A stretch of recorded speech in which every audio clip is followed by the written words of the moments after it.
Hello everyone, welcome to How to Tutorials channel. Instagram has added a new feature called Instagram Notes which appear on the top of Instagram text section. And in this video, we are going to show you how to use Instagram Notes. So let's begin. First of all, go to Instagram app, then go to message box on the top right corner of your home page.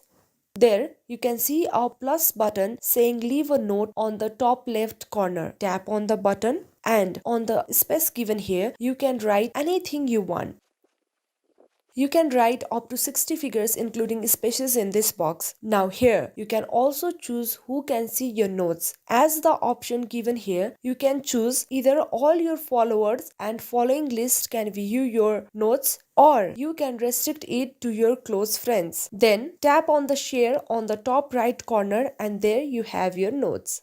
There, you can see your notes on the top of your profile. These notes appear on the top of your audience text box for 24 hours and disappear after 24 hours just like Insta stories. I hope this video was informative for you. If you like this video, don't forget to hit the like button and subscribe to our channel. For more such content, keep watching How to Tutorials. Thank you.